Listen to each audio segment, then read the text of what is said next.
بہت توجہ. میں نے آپ کے سامنے جس حدیث کو سرنامہ کلام بنایا وہ حدیث امیر ہے. مولا فرماتے ہیں الشجاعۃ عز حاضرہ. شجاعت کسے کہتے ہیں کہ ایک حاضر عزت کا نام شجاعت ہے. ایک جو حاضر عزت انسان کو ملی ہے اس کو کہتے ہیں شجاعت. اب شجاعت کی بہت آسان ہے. اتنا وقت نہیں ہے کہ اس قسم کو چھوڑا جائے بلکہ اس کو چھوڑ ہی دیا جائے تو بہتر ہے. دوسری کیا ہے کہ ذلت کیا ہے کہ ذلت انسان کو رسوا کرتی ہے. اس لیے انسان کو شجاع بننا چاہیے اور جبن بزدلی کی طرف کبھی نہیں جانا چاہیے.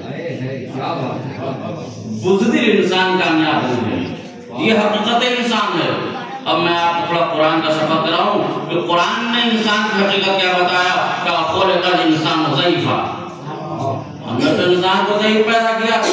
کیسا ضعیف؟ ایسا ضعیف کہ جب گہوارے میں پڑا تھا اور مکھی اس کے منہ پر بیٹھی تھی تو اسے اتنی طاقت آتی کہ مکھی اڑا تھا. کتنا ضعیف ہے انسان. پھر اس کو آغوش مادر سے لے کر میں نے قوتیں اور طاقتیں بخشنا شروع کی. جب اس کو تھوڑی قوتیں بخشی تو اس نے چلنا شروع کیا. جب اور قوتیں بخشی تو اس نے دوڑنا شروع کر دیا. بہت توجہ. جب اور قوتیں بخشی تو یہ دوسروں سے جھگڑا کرنے لگا. اور قوتیں بخشی تو یہ اپنے آپ کو شجاع سمجھنے لگا. اور قوتیں بخشی تو یہ میدان کارزار میں آ گیا.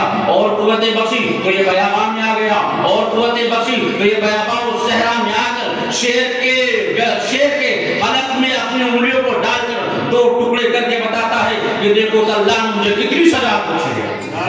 بہت توجہ. کتنی شجاعت بخشی ہے. پتہ یہ چلا کہ بچہ جو تھا انسان جب بچپنے کے عالم میں تھا تو اتنا ضعیف تھا, اتنا کمزور تھا کہ مکھی کو اڑا نہیں سکتا تھا. جب اس کے پاس شجاعت آئی تو وہ اب اتنی قوت رکھتا ہے, اتنی طاقت رکھتا ہے کہ شیر کو بھی فنا کر سکتا ہے, شیر کو بھی ختم کر سکتا ہے. پھر اس انسان کے قصے کتابوں میں لکھے جاتے ہیں کہ وہ فلاں انسان کتنا بہادر گزرا ہے, وہ فلاں انسان کتنا شجاع گزرا ہے. تو جو انسان کمزور ہونے کے بعد, کمزور پیدا ہونے کے بعد بڑا ہو کر شجاع بنے, اس کے قصیدے کتابوں میں لکھے جاتے ہیں. تو ہم ایک ایسے انسان کی طرف لے جاتے ہیں جو گہوارے میں پڑا ہوا ہے. اژدہا سامنے آیا, اپنی انگلیوں کو اژدہے کے جنگل میں ڈال کر دو ٹکڑے کر کے بتایا. وہ اور ہوا کرتے ہیں جو جوانی میں شجاع بنا کرتے ہیں, وہ اور ہوا کرتے ہیں جو بچپن میں شجاع ہوتے ہیں.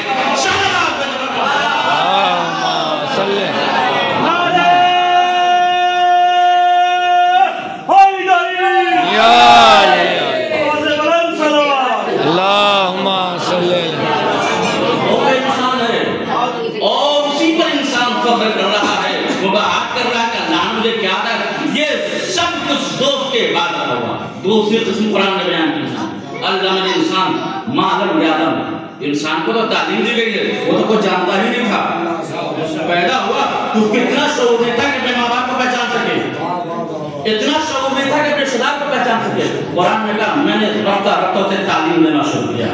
پہلی تعلیم اپنے ماں باپ کو پہچاننا, دوسری تعلیم جو چہرے تمہارے سامنے ہیں اسے پہچان لو. جب وہ دھیرے دھیرے بڑھا ہوا تو پھر اس نے بولنا شروع کیا. یہ بھی اللہ نے عطا کیا, اس لیے کہ اللہ عطا نہ کرتا. تو یہ بتایا دنیا میں کتنی زبانیں ہیں, مختلف زبانیں. ہر بچہ اپنی ماں باپ کی زبان کو بولتا ہے. ہم تو سیکھنے کے بعد بھی صحیح زبان نہیں بول پاتے, کسی زبان کو کاپی نہیں کر سکتے. بول سکتے ہیں لیکن جو اپنی ماں کی آغوش سے زبان لے کر آتا ہے اس میں اور ہمارے سیکھ کر بولنے میں بڑا فرق ہے. اس زبان کو ہم نے یہ تعلیم اللہ دے رہا ہے آغوش سے. جب 9 ماہ کا ہوا اس نے ماں اور باپ کی زبان کو بولنا شروع کیا. اس سے بڑا ہوا تو اپنا عزت و اقربا کو پہچاننا شروع کر دیا. اس سے بڑا ہوا اس نے تعلیم حاصل کی. اب تعلیم حاصل کر کے کوئی مولانا بنا, کوئی IPS بنا, کوئی کچھ بنا, کوئی کچھ بنا. یہ ترقی انسان ہے. اب دیکھیں میں ترقی انسان پر قلم توڑنا چاہتا ہوں. انسان کی ترقی اتنا ہوئی کہ صرف دنیا ہی کو نہیں جاننے لگا, آسمان کے بارے میں بھی جاننے لگا. اور آسمان کے بارے میں ایسا جانا اس نے بتا دیا کہ چاند کی مسافت کتنی ہے, اس نے بتا دیا کہ سورج کی مسافت کتنی ہے.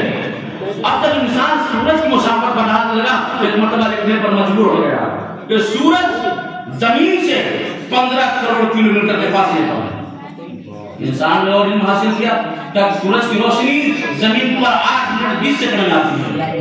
پھر انسان نے کہا کہ اور علم حاصل کرے. پھر انسان نے کہا کہ اب ہمیں ماپنا چاہیے کہ یہ روشنی کتنی دیر میں مسافت کو طے کرتی ہے. کہا کہ یہ روشنی کی جو سپیڈ ہے وہ یہ ہے کہ 1 سیکنڈ میں 3 لاکھ کلومیٹر طے کرتی ہے. بہت توجہ, 3 لاکھ کلومیٹر طے کرتی ہے. پھر انسان نے اپنے علم کو بڑھا کر کہا کہ سورج کو ہم دیکھنے میں اور تولنے میں اور مفاصلہ اور مسافت کو ماپنے میں برابر ہے, لیکن اس تک پہنچ نہیں سکتے. بہت توجہ, اس تک پہنچ نہیں سکتے. ہماری تعلیم یہ ہے کہ ہم اسے دیکھ سکتے ہیں, اسے سمجھ سکتے ہیں, اس کی مسافت کو ماپ سکتے ہیں, لیکن ہمارے اندر اتنی ضرورت نہیں ہے کہ اس تک پہنچ سکے. انسان کی تعلیم میں آ کر 1400 برس کے بعد دم توڑ دیا. بہت توجہ, 1400 برس کے بعد آ کر دم توڑ دیا. جب ہم نے 1400 برس پہلے رکا تو ایک بچہ پیدا ہوا, جیسے ہی آنکھیں کھولی, آنکھیں کھولنے کے بعد کہتے یا رسول اللہ یہ بتائیے توریت سناؤں, زبور سناؤں, انجیل سناؤں یا قرآن سناؤں؟ پیغمبر کا توریت سناؤ. جب توریت پڑھا تو کہا توریت تم نے موسیٰ سے اچھی پڑھی. کہا زبور سناؤ, جب زبور پڑھا تو کہا تم نے داؤد سے اچھی پڑھی. کہا انجیل سناؤ, جب انجیل پڑھا تو کہا تم نے عیسیٰ سے اچھی پڑھی. جب کہا قرآن سناؤ, جیسے ہی بچے نے قرآن سنانا شروع کیا فوراً رسالت نے مسکرا کر کہا قرآن تم نے ہماری جیسی پڑھی. بہت توجہ, قرآن تم نے ہماری جیسی پڑھی. یہ بچپنے کا علم تھا. جب کوئی علم جوانی میں آیا تو تاریخ نے لکھا 1400 برس بعد جس سورج کو دیکھ کر دنیا حیران اور پریشان ہے, اس بچے نے جوانی کے عالم میں اسی سورج کی طرف اشارہ کر کے پلٹا کے بتایا کہ دنیا کے پڑے ہوئے اور ہوا کرتے ہیں, اوپر کے پڑے ہوئے اور ہوا کرتے ہیں. اللہم صلی علی محمد و آل محمد. بس آپ کا رمضان تمام ہے, مجھے اسی مقام تک آنا. اب جو یہ انسان ہے جس نے بچپنے میں آ کر قرآن پڑھا, جوانی میں آ کر سورج کو پڑھا, اب یہ دعا کر رہا ہے کہ خدایا مجھے ایک شجاع بیٹا دے. اب وہ دعا کر رہا ہے کہ جس کی شجاعت اور علم کے کچھ اچھے ہیں, اب اللہ مجھے ایسا. اور روایت میں ملتا ہے کہ دعا صبح ہو رہی ہے, دوپہر ہو رہی ہے, شام ہو رہی ہے, رات ہو رہی ہے, اور پھر جوانی میں بھائی یقین کسی ایسے خاندان کو تلاش کرو جس سے شجاع و بہادر بیٹا پیدا ہو. پتہ یہ چلا دعا کے ساتھ ساتھ خاندان میں تلاش کیا جا رہا. اب وہ جب بیٹا دنیا میں آئے گا تو کیسا شجاع ہوگا, کیسا عالم ہوگا. روایت کہتی ہے کہ تاریخ نے لکھا, بس نہیں آپ کی رحمت تمام ہو رہی ہے, بس سن لے کہ جب وہ شجاع ہوا تو عمر کتنی رہ گئی, صرف 11 سال. 26 ہجری میں مولا عباس پیدا ہوئے اور 37 ہجری میں آغاز جنگ صفین ہے. 11 یا 12 سال. اب ہمیں آپ دیکھتے اس مجمع میں 11 سال 12 سال کے بچے پر کتنا شجاع ہوگا, کتنا بہادر ہوگا. خود ہی آپ فیصلہ کریں اپنا سامنے سے کتنا شجاع. کیا 11 اور 12 سال کا بچہ اتنا شجاع ہو سکتا ہے کہ کسی مرد کے مقابلے میں آ جائے؟ اصلا نہیں ہو سکتا. کیوں؟ ابھی وہ جوانی کے عالم میں قدم رکھا ہے, اس نے ابھی جوان نہیں ہوا. اور امیر المومنین 11 سال کے بچے کو یہ حکم دے رہے ہیں کہ مجھے میری جگہ پر تجھے جانا ہے.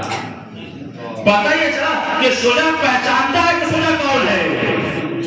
علی نے مولا عباس کو بلایا, کہا بیٹا عباس اس جنگ میں میری طرف سے تمہیں جانا ہے. مولا عباس تیار. روایت کے جملے کا جنگ صفین میں قدم کو رکھا. ادھر سے معاویہ نے یہ حکم دیا کہ جو سب سے بہادر ہو میری فوج میں اسے ان کے مقابلے میں بھیجا جائے. سب نے ابن شاخا کا نام لیا کہ شاخا کو بھیجا جائے.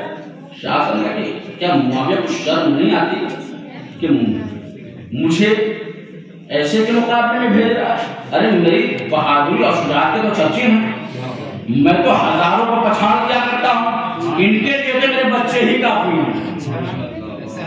7 بچے تھے اس کے, 7 بیٹے.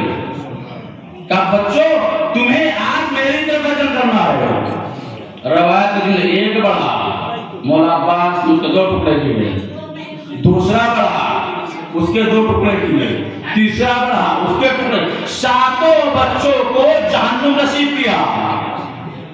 اب جب اس تک خبر ہے کہ میرے ساتھ بچے مارے کیا کون ہے مقابلے میں؟ کیا علی مقابلے میں آئے ہیں؟ اب یہ کہتا ہے کہ جس کے ساتھ میں کہ میں نے اس کی غیرت کیسے برداشت کرتے کہ وہ خیمے میں بیٹھا ہے.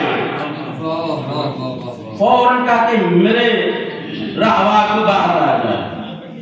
اب وہ آمادہ ہو رہا ہے جنگ کے لیے. روایت کہتی ہے کہ پوری آمادگی کے ساتھ میدان جنگ میں اور مولا عباس سے مقابلہ شروع کیا. مقابلہ ہوتا گیا. ایک مرتبہ کہتا ہے کہ ذرا نقاب کو ہٹاؤ, تم ہو کون؟ کہ تو کس سے مقابلہ کر رہا ہے؟ کہ میں علی سے مقابلہ کر رہا. کہ تجھے شک کیوں ہے؟ کہ قد و قامت پر شک ہے. بہت توجہ. کہ اگر تو جاننا چاہتا ہے کہ میں کون ہوں تو بس اتنا جان لے, علی نہیں, علی کا غلام ہوں. اور تو علی کے غلام سے مقابلہ کر رہا ہے. یہ کہہ کر غازی نے حملہ کیا اور اسے جہنم نصیب کیا اور اعلان کر دیا علی تو بڑے دور کی چیز ہے. ارے دنیا میں کوئی اتنی طاقت نہیں رکھ سکتا جو فضل علی کے مقابلے میں آ جائے. محمد والے محمد. اور مسکین کھانا نہیں سنتا. یہاں کا بچہ شجاع ہے. یہاں کا بچہ ہے. ہمیں نہیں یاد ہے محمد کی مارکت کو حاصل کرنے کے لیے اس ادا خانے میں بیٹھے.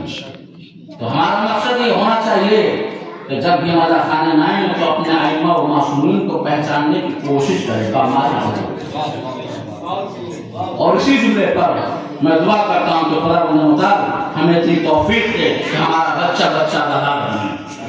محمد آل محمد کے سطح میں ہمیں علوم آل محمد سے باماری فرما. محمد آل محمد کے سطح میں جو مریض ہونے شفا کل دے فرما. محمد آل محمد کا جو واسطہ اس جشن کا جو بھی اپنے دلوں میں نیک حاجات لے کر بیٹھے ہیں ان کے حاجات کو پورا فرما. محمد آل محمد کے سطح میں جو مقروض ہیں ان کے قرض کو غیر سے ادا فرما. واسطہ محمد آل محمد کا جو واسطہ اس جشن کا امام زمانے کے حضور میں تعظیم فرما. اور ہم سب ان کا عوام خان شامل فرما. اللہم کل ولی کو حجت ابن حسن صلوات علیہ وعلی آبائے فی هذه الساعة في كل ساعة وليا وحافظا وقائدا وناصرا ودليلا عنا حتى تسكن وارتقى وتمتعه فيها طويلا.